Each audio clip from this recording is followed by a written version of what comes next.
Cool. Sounds good, mate. Cool. Ollie, how are you, mate? Good, man. Thanks for having me on. No, it's no problem. Thank you for taking the time to come on. No. What's the start of the summer been like? Or springtime? What's that? Yeah, how's so it I going? mean, I'm sure it's the same for you. The year I started with all these ideas of what I was going to get on with, all these projects, and like suddenly May's here, and it feels like I'm mad busy. Yeah. But just like so many different areas, so many different things, so many different types of projects. But like for me, teaching's just gone mental as well. So Okay, well that's... loads of teaching, lots of little bits and bobs gigging wise. Mm. But yeah, it's I don't know. I just feel like I haven't had much time to breathe recently. Yeah. What are you playing? What are some of the projects you're involved with? So I've got various things. I play for a ska band, actually, guys called the Kubricks. Okay. And they're always super busy with festivals. It's the sort of music that's festival music. Yeah. So super busy with those guys over the summer. We've got a bunch of festivals. But then, like, I don't know, genre-wise, I suppose I come from the jazz end. Okay.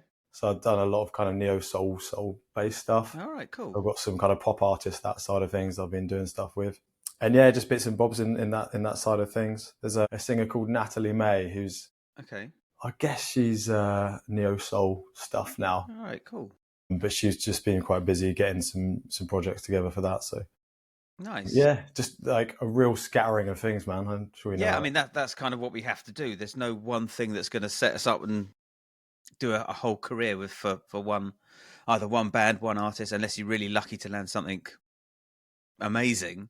We've got to have fingers in loads of different things. And even the guys I know that like do like top end, like some really nice sessions, they still seem to be doing teaching. They seem to be doing like side hustles. Yeah. All those things. So it definitely works. It makes me feel a little better. I'm like, okay, well, you know what?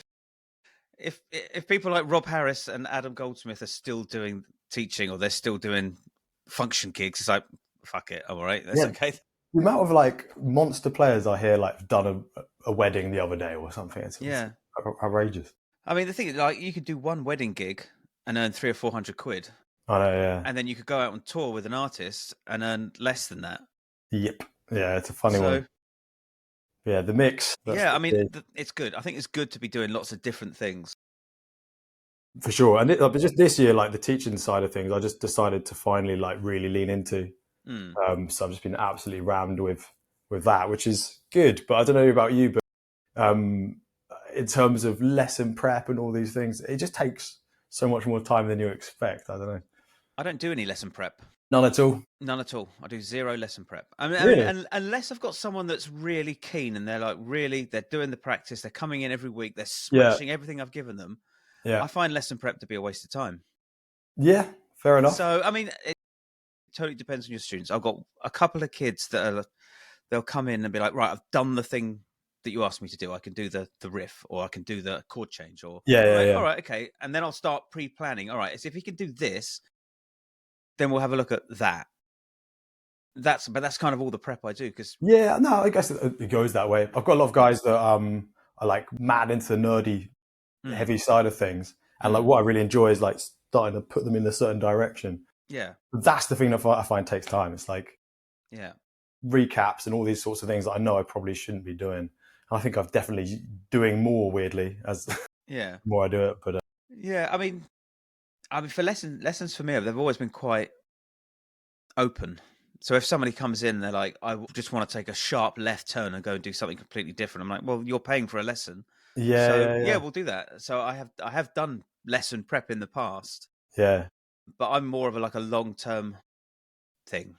So I generally seem to specialize in, well, not specialize, but I get just a lot of young kids.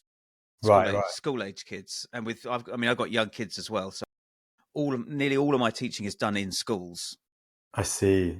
Are they half hour slots maybe? Usually half hour, yeah. Yeah, I've got a couple of people that come over into the studio for some lessons. But yeah, I just found that lesson prep, if they come in, they go, oh no, I want to do this. It's like, well, to be fair, those are the best ones. Yeah. I mean, when you've got the answer, it's nice.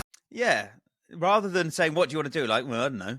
Yeah. All right. Well, I'm just going to push Nirvana and Pearl Jam on you. So here we go. Nice. I was going to say, how do you get new students? Do you advertise? Do you word of mouth? To be fair, lots of word of mouth. So I mainly teach nearly all from here. Got some online stuff going as well. But like there's a few agencies that I've got some stuff for, but lots of word of mouth actually. Yeah. And it's nearly all adults actually. I've only got like two, 3 kids. Yeah. Okay. So they're all, personally, I love teaching adults because I know they're coming to really put in the work. But then you get all the baggage that comes with that, obviously. Yeah, I mean, I tell you, from experience, I can tell you that kids come with baggage. Different sort. Yeah, the amount of kids that I say, okay, so what's practice been like this week? Like, well, I've got football on Monday, I've got cricket on Tuesday, I've got exams coming up, I've got tutors, I've got homework. It's like, fucking hell, man. Not only have you got all of that and guitar, like, when do you get a chance to be a kid? Yeah, that's true. When do you go out and just play? It's like, oh, I don't. I've got a kid I'm teaching at the moment exactly the same. And he's like, his dad's trying to move around his lesson. And he's got 3 cricket teams or something he's playing with at the moment. That's fucking trying crazy. to squeeze that in on his playing. And his dad wants him to learn actually bass, this one. But like, he's kind of engaged, but it's too much. It is way too much, man. I understand the benefits of sport, the benefits of playing music, the benefits of doing any extracurricular activity, whether it's, chess or debate club or music or whatever it is. But if you're so thinly stretched, you're not really getting the benefit of anything. Well, you can't apply yourself at all. No, so everything's just kind of surface level, and you just get stressed. It's like, I do think like quite often parents just see music as this kind of tick box. They did the music thing. They tried that for a bit. I guess you've got to throw things and see what sticks a bit, I suppose. But I don't know. Yeah, it's just for me. I found like teaching kids a bit too much like that for me. Yeah. But then, as I say, I've a couple of weeks back, one of the adults I teach, she's just left her job. I text her like, you coming for your lesson on Monday? And she's like, oh shit, actually I'm in Australia. Okay. So that's a no then. Yeah. So you get the other side of it with adults. But yeah, sorry, I jumped away from your question. But just a few agencies, a lot of word of mouth. I've got a kind of cluster of guys I teach from. It's a little jam community actually out here in like Kentish Town, and there's a few people I just seem to have taught a bunch of them. It's funny how it goes. Yeah. All right, that's cool. And how about like learning? How was your learning of guitar? Were you self-taught, college? Yeah, I mean, I think self-taught's a bit of a funny label, really, isn't it? Yeah. I guess I was for a long time. So I come from quite a musical family. So there was always music in the house. My mum's she's actually kind of retiring now, sad, but she's a harpist. All right. And my dad is a luthier. So nice. Okay. Always instruments in the house and stuff. And I was taught piano as a kid, but I hated it for a few years.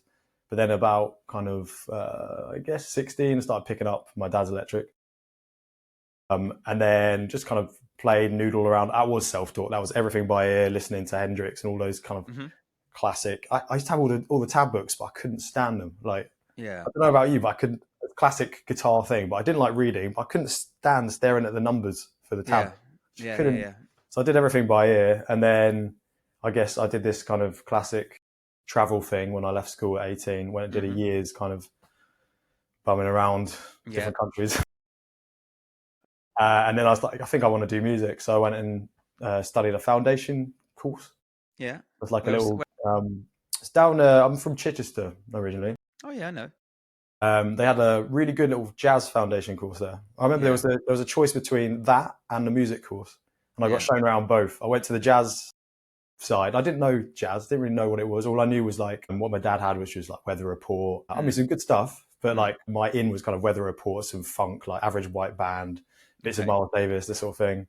So I wasn't really ever like, I want to do jazz, but it was that choice of the jazz course or the pop music course. I remember walking to the jazz course and everyone was staring at the tutor who was like playing some like nice, like tasty lines and be like, this is this thing. And walking into the pop course and seeing a drum kid just like chucking his sticks so they'd stick in the ceiling. I was like, I'm doing that one. Yeah. That's kind of what put me down that road. They had Go ahead, sorry, mate. I'll say if ever there was an analogy for different grades of musicians. I always find it so funny. But that's kind of what put me down that route. And then just like being taught, if you play this triad on an A chord and you arpeggiate it, you're playing the changes. And I was like, that's mental to me. I remember first listening to a Billie Holiday tune on my second week in this class and just been like, it completely opened up this complete new set of sounds and rules. Yeah. Completely took me in that direction. Then I went and did, because they were affiliated with Middlesex Uni up here in London. Yeah.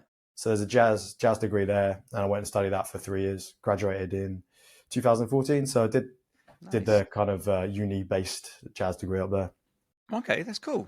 And Yeah. what do you think of how did you enjoy the course? Did you think it was worth it? Was it something you'd do again? It's a good question, the would you do it again thing.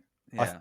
I've got some students who are like early 20s, and they're thinking about whether they should try and restudy and stuff, and they ask me the same thing, but I think you can do it all yourself. Yeah. I think you do it all yourself. You just go, you put all that. I was the last $3,000 year, which seems mental. Yeah. Like they're paying whatever now, 9-10 grand. 10 grand. Yeah. Mental. But like, you put all that money into going and finding some ridiculously good musicians and teachers, you're going to get probably way more. Yeah. You put yourself in situations where you're in jam environments, working with people straight away.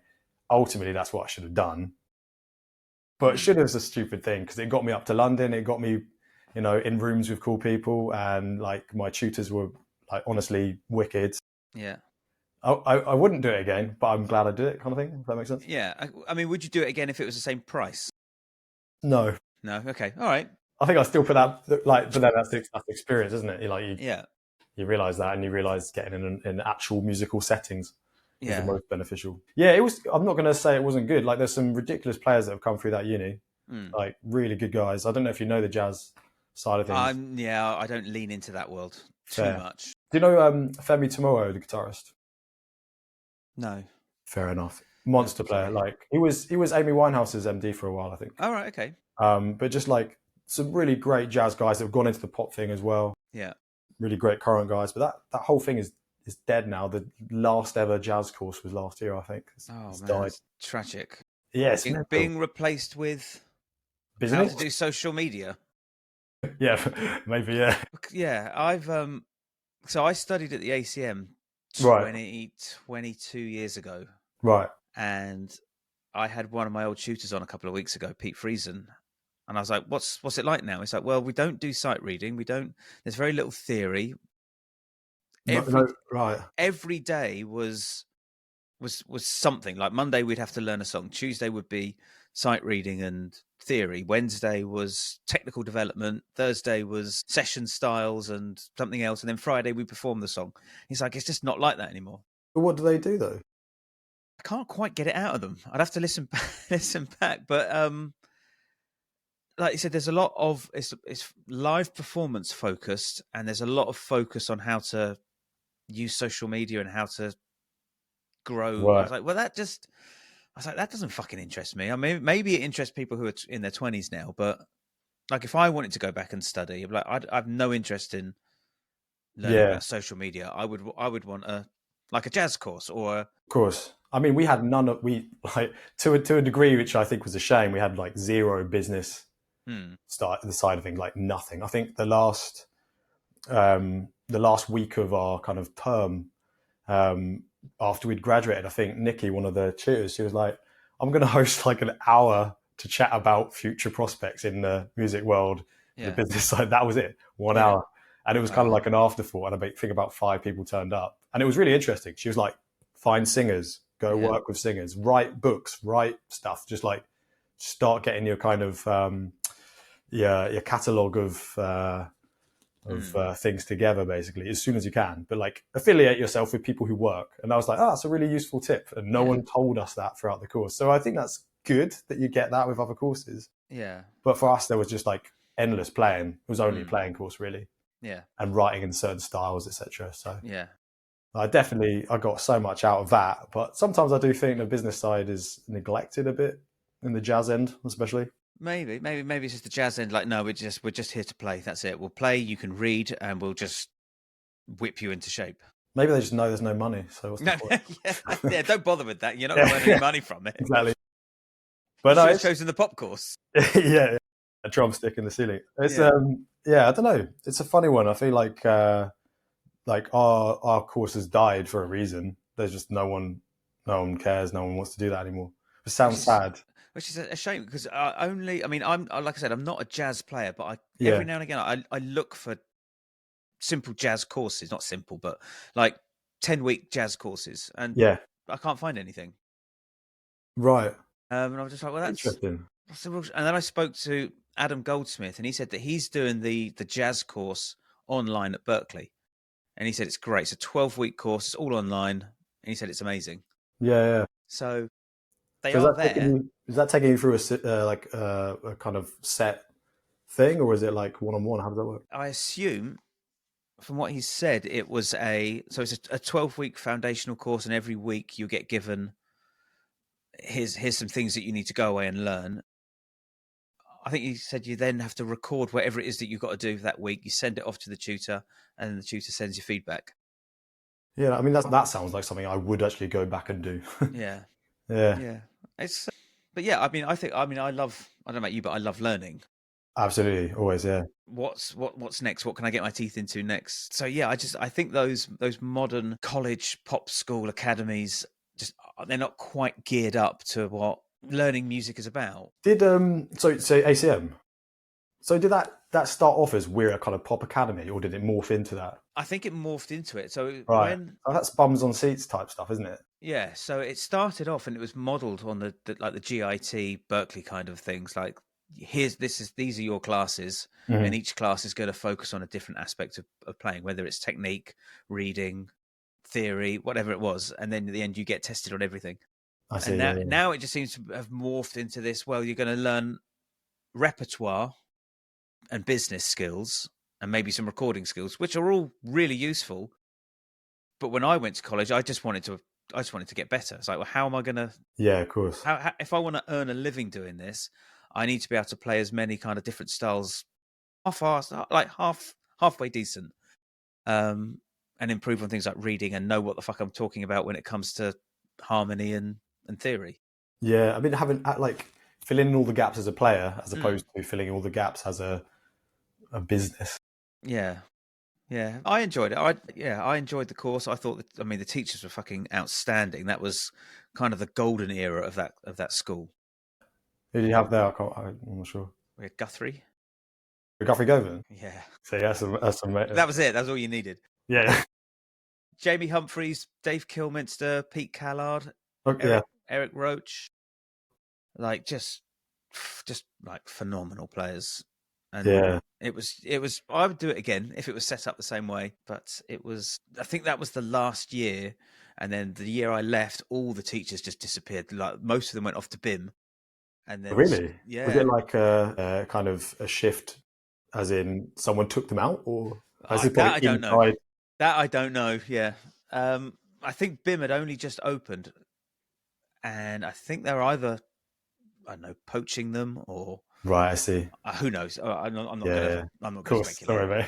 But it was and it was a shame. But I actually applied to do the degree, and they wouldn't let me do it because my reading wasn't good enough. Really? Yeah, and when I spoke to a couple of tutors, they're like, "Wouldn't happen today. Wouldn't no, happen. Even if you couldn't read, they would still take you." I was like, "Well, that's." I remember doing my auditions for. I auditioned for I could never get into any of the conservatoires because I had no reading. My theory was pretty terrible.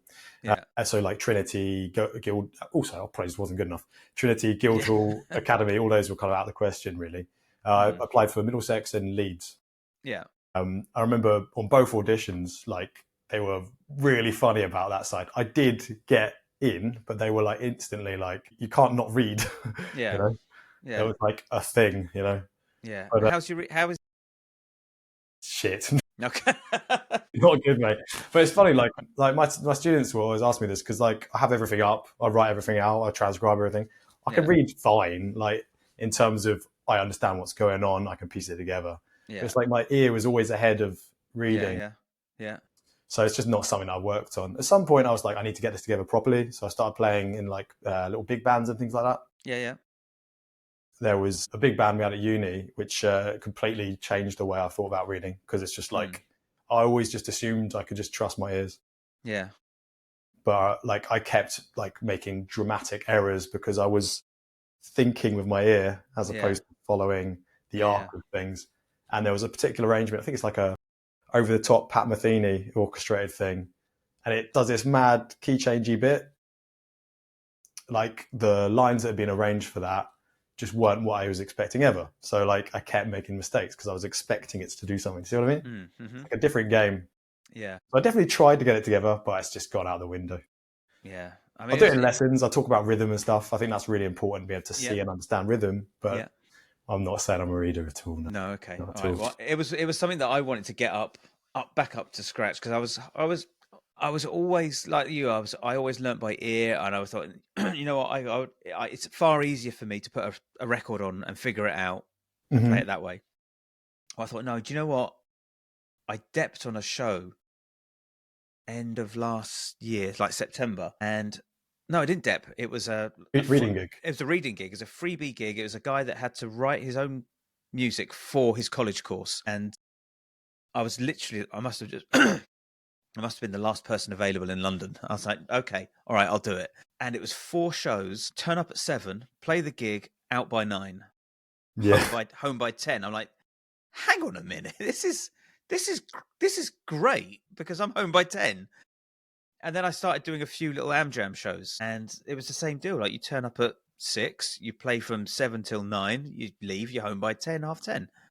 I was like, this is fucking great. I no more getting home at 3 in the fucking morning. Yeah, it feels like you're being conned when you're turning up for a function at 5. Yeah. Leaving at 12, doesn't it? No, I know what you mean, but I just never quite. I've done a show. I've done one show. That was just out of uni, I think. I played a production of. Have you heard Spring Awakening? It's like some uber kind of moody alt folk arrangement of an old German play that they made into a Broadway type thing. Okay. So there's lots of kind of nice ambient choral stuff and all this kind of thing. But like that production put me off, to be fair. Fair enough. It was like everyone on stage, instead of in picks, it was featured as part of the production. Yeah. Having the tune down to like drop C open tuning on stage whilst they're doing some awkward love scene and trying to be really quiet. Yeah. And after that, I was like, I don't think this is for me. But sometimes I still think about it, but we'll see. Yeah, it's good. I mean, I use it predominantly to get my reading up. And I spoke to a few people that do West End shows, and they said, if you want to get your reading up, then take a reading gig. Yeah. Because you can sit and practice with the click and with the metronome and just work through the piece, but unless you're there in a pit or on stage with the dots, nothing will sharpen you up quicker. Yeah, of course. Yeah, I took a couple of shows, and I really enjoy it. Like, the money's shit, but the experience is great. Is it shit? So like, it's not good. Is that Amjam stuff? Yeah. Right. So we're looking anywhere between £45 and £60 a show. Or a call. They call it a call. So that's a rehearsal or a dress rehearsal, or sits, and then each show. So I could dep out 2 functions and earn less from doing a show. Yeah, gotcha. So, but it's like, well, if I want to get better at this, I've got to kind of bite the bullet a little bit. Yeah, and I guess that's the thing. It gives you an in now to like any written work. Yeah. Because I guess if you think about it, dots are just the dots. Once you can kind of understand I'm jumping back to the one show I did do. The thing that broke me was just having all this stuff in front of me that didn't quite make sense. Yeah. To me as a guitar player, I don't know. It was like, felt like it had been imagined as opposed to actually played originally. Does that make sense? Yeah. I mean, kind of. I mean, it's a tricky thing. Like, I still struggle to look at the dots, look at the charts, play it, and then turn that into music. Right. It's making the dots going from dots to music. Yeah. But then when I start playing it with a band, and I'm like, okay, now I can hear what. And then you start putting your own inflections on it and your own personality. I see. So yeah, it's. But then I've listened to other players who are shit hot readers, and they're just playing the dots. I'm like, you're not. It doesn't sound like you're playing it musically. You're just playing it written. But are they working in that area? Sorry. Yeah. I see, right. So I don't know if it's because I've come from like a listening background. Yeah. So as soon as I hear it, as soon as I hear what I'm supposed to be playing with the bass player and the horns, I'm like, oh, okay, this is a slightly groovy funk thing, rather than playing. Yeah. It's making that. I guess that's, as you get better at reading, you'll just be able to read it and interpret it, and then it becomes music. Perform it. Yeah. Yeah, I'm with you. And I'm kind of at that stage where I'm like, I'm reading. I'm struggling, and now I can hear it. Right. See, now it's the phrase. I never got there. Yeah. It was just panic. Yeah. Yeah. But there are moments like that, or you turn up and they go, "Oh, this tune's it's not in E, it's in E flat now." You're like, "Oh, fuck." Yeah. Okay. Yeah, absolutely. I'll just tune my guitar down. Yeah, the reading thing wasn't really a thing for me. No. Yeah, it's surprising. I would have thought that as a jazz player who went to uni, shit hot reader. It was just laziness, really. Was it on the course? Say again? Was it on the course? Well, everything was in front of us musically as something to read. Yeah. But there's 20 other people in the room playing that thing, so you just listen. Just trusted that. Yeah. Yeah. Okay. And I could see it. There was nothing in tab ever. Yeah. Nothing like that. But like, it's like, I definitely got it to a point where I was comfortable enough to read a lead sheet and things like that comfortably. And I can see rhythm and interpret rhythm, but like a full on part, like for a show. Yeah. Maybe I'm doing myself down. Maybe it would come back a bit more than I'd expect, but like, I just left that so far behind. Yeah. Because I got into like the session thing ish at some point quite early after uni. And then it was like, oh, everything is just given to me. Here's an MP3, listen. So I just like left it behind, really. Okay. I think it's a bit of a shame. Yeah, I mean, I think it's a great skill to have, and it almost makes you feel like a proper musician. Yeah. I don't know, because when I think there's particularly in orchestras, I think guitar players are frowned upon because we're not the best readers. Yeah. We're generally playing by ear. Yeah. But then I think that's a skill that I think readers need to work on, because I know people who can play amazing violinists, but I said, could you improvise? If I played you a chord progression, could you improvise a melody over it? They're like, no. Yeah, that's I could, but it would be awful. I was like, really? You couldn't just play like a pentatonic? Like, no. It's crazy, that, isn't it? It doesn't translate backwards. Yeah, it's like, but then I guess that's not a skill that violin players have to work on. Yeah, I suppose. Because they're paid to play the dots, or... Yeah, and it's that consciousness, I guess, as well. Like improvising or soloing of any kind, you've got to play with a bit of intent. It's like forethought of where you're going next. Even if you're not thinking it, you're hearing ahead. Yeah. And I guess maybe that's just not quite the thing, because you're literally... this is me showing my lack of reading, but you're literally staring at dots. Yeah. You have to read ahead, so maybe I'm talking shy. Yeah, that was one of the skills that when I had lessons, the guy was like, no, you don't read what you're playing, you read what you're about to play. Yeah. So you're generally reading a bar ahead. Yeah.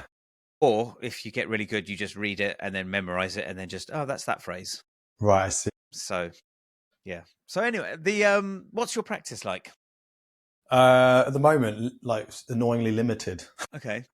But generally, at the beginning of my kind of jazz study era, or whatever you want to call it, like I was trying to do the whole 8 hours a day. I was trying, but like these days, it's like I'll try and get snatches of a few hours if I can. That's great. Yeah.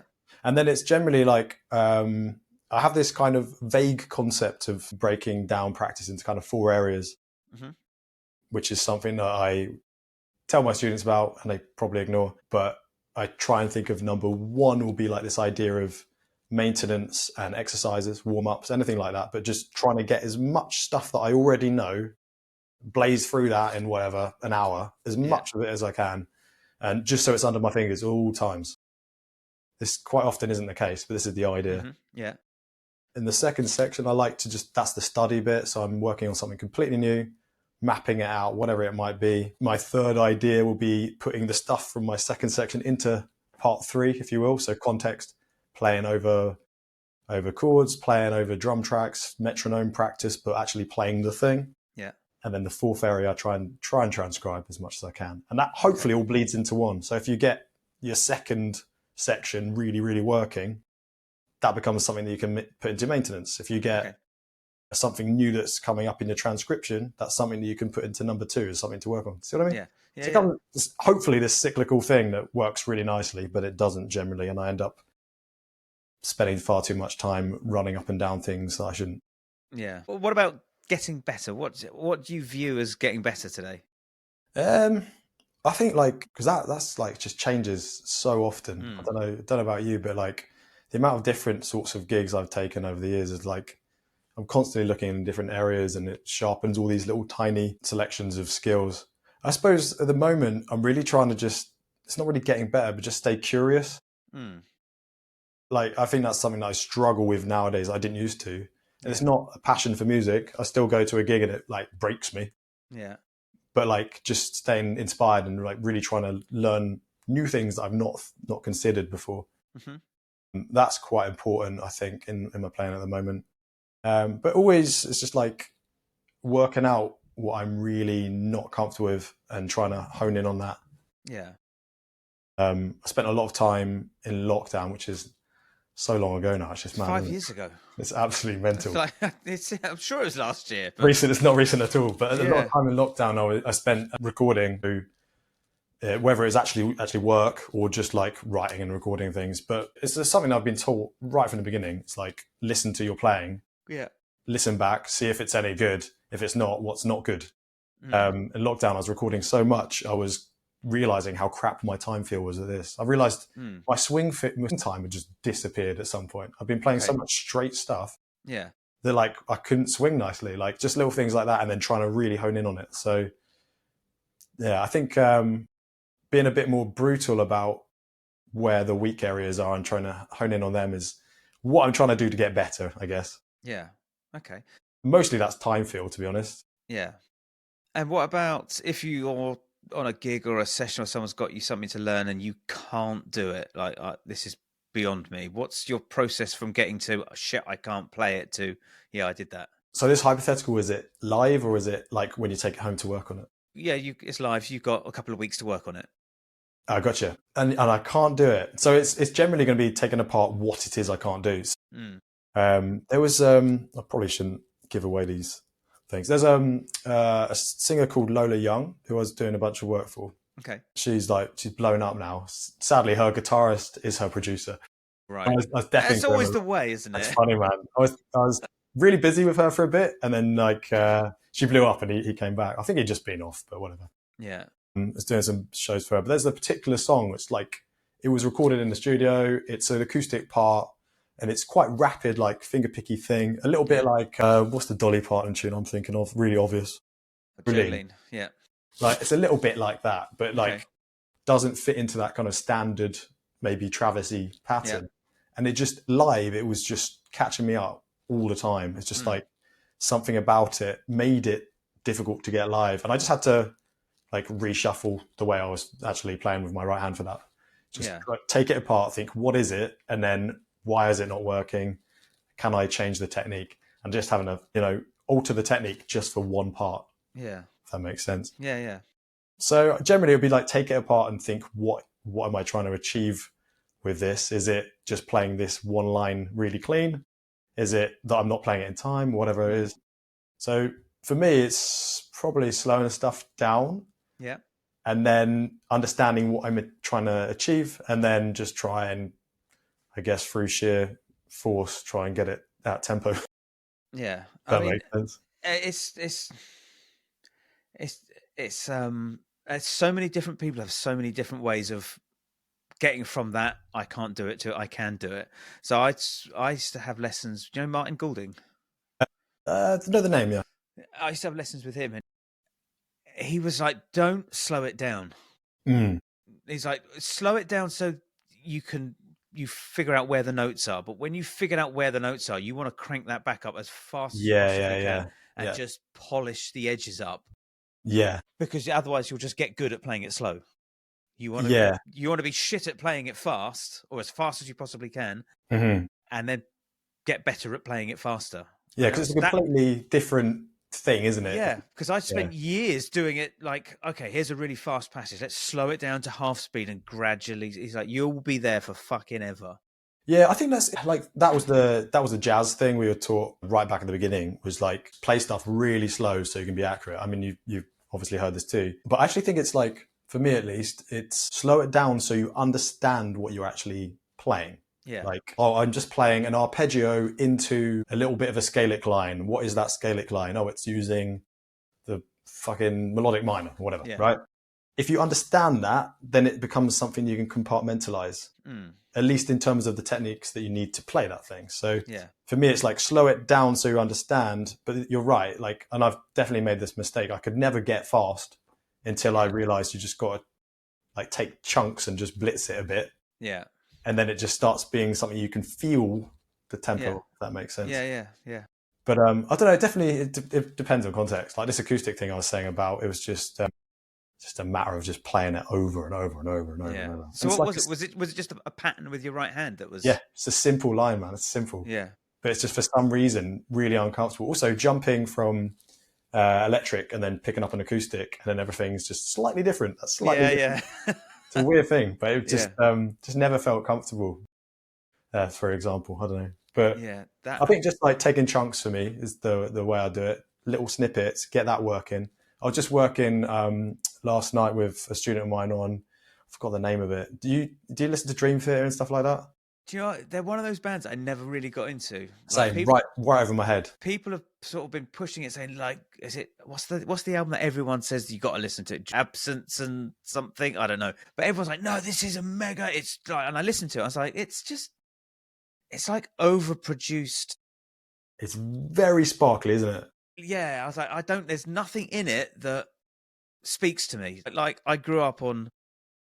Like bands like Oasis got me into music, and then I went back through like the grunge era, back to rock and roll, the Beatles, Zeppelin, Deep Purple, Elvis. Everything that seems to be like overly hyper technical just doesn't do anything for me. Yeah, no, I'm totally with you. It's like Tim Henson, like amazing guitar player, but there's not a single thing he's played that I go, that's cool. I like that. Yeah, it's a bit of a kind of cliche, but it doesn't have much soul, does it? Yeah, but then when I listen to other like Matteo Sasato, just as technically phenomenal, but like everything he plays is like, fuck me, that's amazing. Like, it's technically wonderful, but it's because every single note has a treatment, though, doesn't it? Yeah. I'm sure, like this has been a bit unfair on my part on Tim Henson. Like he's obviously a monster player, but it feels like the two differences between those two is like there's an awareness of the quality of note for every single thing that Matteo Sasato does. Yeah. And it feels like the part dictates more for Tim Henson, maybe. But that's maybe that's just different styles of playing, I suppose. Yeah. Yeah, Dream Theater. Sorry, John Petrucci. Yeah. God, I'm so bad with names. It's ridiculous. A particular line on a tune called Barstool Warrior. Okay. It's like got this big sweeping, ridiculous solo, and then just like it's all like super slow and melodic, and then just a super fast 16th note, ridiculous line. Okay. And like we just broke it down into little chunks, got them working, pushed them to tempo, got them working, got the next chunk into the next chunk, got that working. And then he was like, I can do that line now. So it's like taking it apart and then kind of piecing it together at tempo, but like one chunk to the next, as opposed to trying to get the whole line. See what I mean? Yeah. That sort of approach, I think, has always worked quite well for me. But as you say, it doesn't work for everyone. No, I mean, one thing that Martin really drilled into me was taking simple patterns and just repeating them at speed. It's fun. Yeah. Now repeat it 3 times and then break. And then and it was like, wow, it's almost like the mechanics of playing fast then just get drilled into you quicker. Yeah, because you learn what it feels like. That's what he says. You need to learn how to, how it feels to play it fast. Yeah. This is coming from someone. I'm not a speed player. I'm shit. I don't know what I am, but not a speed guy, not a shred guy, really. But like, it's exactly that. That's interesting, actually. And I never got shown that ever, never. Yeah, but it's.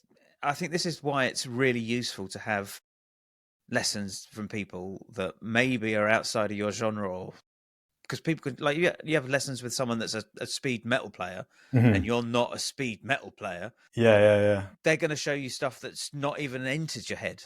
Yeah, that's true. Same as like I had a one-off lesson with this jazz player, and I was like, look, I fucking suck at playing over changes. I'm so into these are the chords. They're in this key. I can play a blanket scale over everything. And he's like, okay, so what you need to do is you need to start thinking of each individual triad.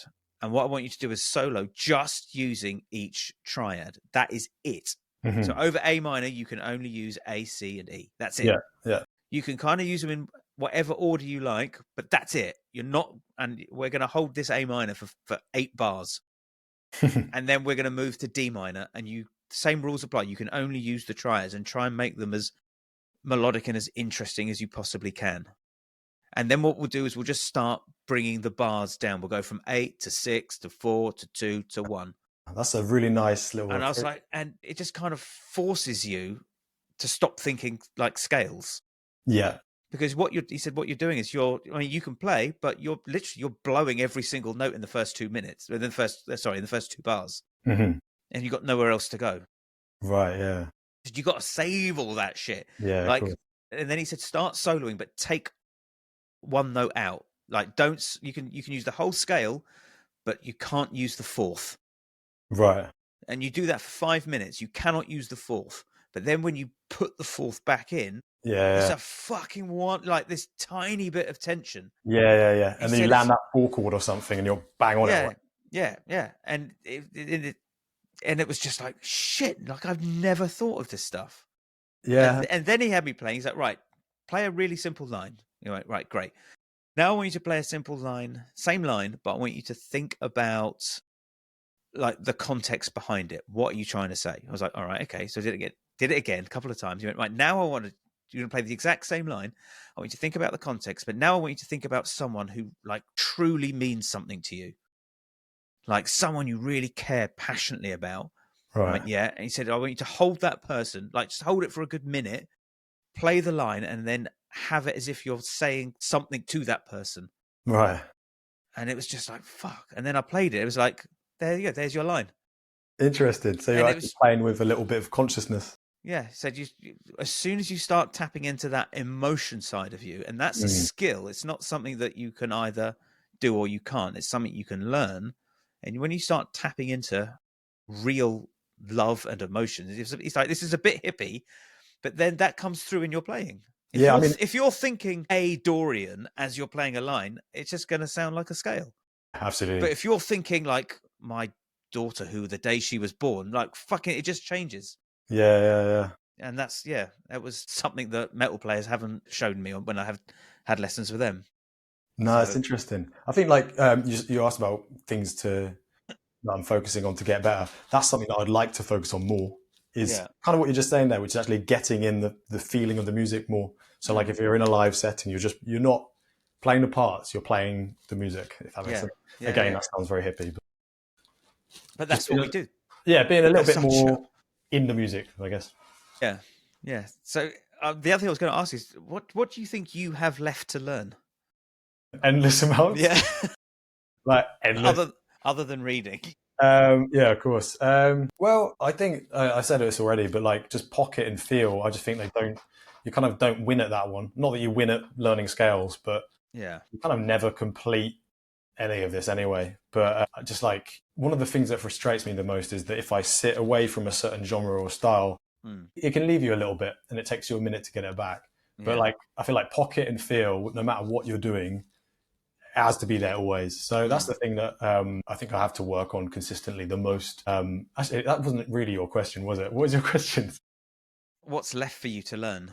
Yeah, but I'm actually going to come back and say, how do you improve or work on pocket? So this is something again, because that's something that's kind of it's almost like an abstract theme, and I've spoken to other people about it, and I get different answers. You're talking about education and what should be in educational areas. And I think my course is great, for example, but there was never enough focus. Like most people couldn't fucking play in time, man. They couldn't. Yeah. They could play fine, and some really good musicians. But when you first start and everyone's 18 years old, those people couldn't swing. They couldn't do any of that stuff, and yet they're still getting advanced concepts thrown at them and stuff, which is great. But lots of people need to focus on their time feel, their phrasing more than anything else. But actually, in terms of teaching it, I think that is the difficult thing, and I try and do that a lot with my students. But it's not something you can really study as such. I think about, obviously you know Jacob Collier. Have you heard any of his videos discussing like taking apart kind of quintuplet swing feel and stuff like that? No. It's like a very mathematical way of doing it. And I'm sure he also just feels it. Then you've got guys who do that whole Dilla swing thing. They don't think about that. They just feel it, right? And those are the guys that sound the best doing it. Not to say that Jacob Collier doesn't do it very well. But it's like just living in it. I think that's the only way you're actually going to get better at that. So that's playing with people. Yeah. It's just like being in a room with a drummer, with a good drummer. Yeah. Yeah, absolutely. Being in a room with those two people, a drummer and a bassist, and knowing where your guitar sits within that. Yeah, because that's definitely the thing I do is rush. Every guitarist seems to rush. Yeah. But just being in that environment. I mean, have you ever had it where you feel like you're in a really good place with your playing, your practice-wise, and then you actually get to your gig, and for some reason you're like, oh, I can't do this thing anymore? Yeah, all the time, every weekend. It's like, what the fuck am I doing? It's ridiculous, isn't it? So I think just like that thing of just being in a room with musicians, that's the best way to get better at that. But yeah, I don't know, time-wise again, that's the difficult one. Yeah, I mean, I with my students, I put them onto a click as quick as I possibly can. Yeah. Like some people get it really quickly. Others just fucking struggle. Oh man, tell you what, I had this sorry, I completely cut across you. I was going to say the difference between the two is the kids that listen to music and the kids that don't. That's what I was going to say. Yeah. I had this kid recently I was teaching, and he just didn't have any concept of click, like nothing. Yeah. And I'm like, no, listen to that pulse. Every time you hear the pulse, that's where we should be playing that whatever, strum or whatever. Yeah. And he was like listening for it. And I'm like, no, you need to imagine you're landing on it. He'd listen for it, then play. So everything was on an offbeat. Yeah. Right. You can join a ska band. Yeah. So he was just like completely alien to this idea. And I finally got him listening to music more. And I was like, oh, you're playing it right now. What changed? And he was like, oh, I just listened to the song a bit more. Yeah. It's like the secret weapon of learning music is listening. Absolutely. But it's listening and playing with as well, I think. Yeah. Like I so many of my students come in and they're like, they don't listen to music. I was like, what have you been listening to this week? They're like, oh, I didn't have time to listen. It's like, you don't make time to listen. You just put it on. Whatever it is, like if you're doing homework, try putting music on. Go to bed, go to sleep with music on. Yeah. When you're on the bus, put fucking headphones on and listen to music. It's like, yeah. Yeah, I think as I say, I don't teach many kids, but I think like one of them might listen a bit. It's weird. Sad. It's sad that music is free and no one's listening. That's a brutal statement. I know. I mean, you could. Yeah, I don't need to explain Spotify and YouTube, but there isn't an album on the planet Earth that you can't get hold of. Yeah, I think that might be part of the issue, though. It's like so much choice. I don't know. Maybe. Or maybe it's everyone. No one really is that fussed anymore. I don't know. Maybe it's been cheapened. But this particular kid, like just the one that once he finally listened to a song, started getting it. Yeah. I asked him like what he likes listening to. He's like, "Oh, don't ever." Mm. And then I was like, right, I'm going to give you a bunch of tunes to listen to. He's a bass player, this kid, so I'm teaching him bass. And I was like, some Police stuff. So you've got some of that, reggae-ish bassline stuff in there. I gave him some kind of Chili Peppers type stuff. So Flea, obviously. I gave him some Rage Against the Machine, like just heavy stuff that I thought he'd enjoy. And he listened to a big long list of stuff, and he was like actually engaged for once. But I asked him what he likes and why. He still doesn't quite know. I just know that he likes Bomb Track. It's like, okay, we'll go for that one. Yeah, maybe there's just some people out there that don't listen to music the way that musicians do. That it's just a surface thing. But I think like all my mates growing up listened to music. Yeah, all of us did. So I don't know. Yeah, maybe it's TikTok generation. They can't listen to a 3-minute song. They have to move on to something else. I mean, song lengths are getting shorter and shorter, and like the 8-minute epic Queen song is no one's making that anymore. Sub 3 minutes is you get banned. Yeah, it's it's sad.